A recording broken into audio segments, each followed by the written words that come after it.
Hello' everyone, good morning. মোৰ প্ৰথমতে mini ব্লগলৈ আপোনালোক সকলোকে স্বাগতম জনাইছোঁ। ৰাতিপুৱা মই শুই উঠিলোঁ আৰু চাওকচোন আজি বাহিৰৰ পৰিৱেশটো খুবেই ধুনীয়া হৈ আছে, গতিকে আপোনালোকক অকণমান দেখুৱাই দিলোঁ। তাৰপিছত ৰাতিপুৱা অকণমান খোজ কাঢ়িম বুলি ওলালোঁ আৰু ৰাতিপুৱা খোজ কঢ়াটো বহুত বেছি ভাল হয় হেল্থৰ কাৰণে।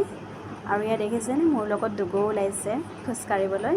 এয়া গা পা ধুই আহি ধুনীয়াকৈ ধূপ এডাল জ্বলাই ল'লোঁ আৰু এনেকৈ ৰাতিপুৱা সময়ত ধূপ জ্বলালে মাইণ্ডটো ধুনীয়া ফ্ৰেছ হৈ থাকে। যিহেতু ডাৱৰীয়া বতৰ, গতিকে ৰাতিপুৱা চাহকাপৰ সৈতে খাবলৈ গৰম গৰম পকৰাকেইটা বনালোঁ আৰু ৰাতিপুৱা চাহকাপ এনেকৈ খাই ল'লোঁ।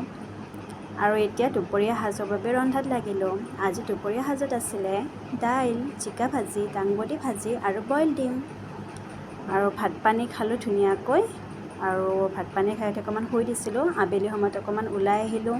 বহুত বেছি ভাল লাগে আবেলি সময়ত এনেকৈ ওলাই গৈ। আৰু তাৰ পৰা ঘূৰি আহি চাহকাপ খাই ল'লোঁ সন্ধিয়াৰ। তাৰপিছত অকণমান ষ্টাডিত বহিলোঁ। আজিলৈ ইমানে।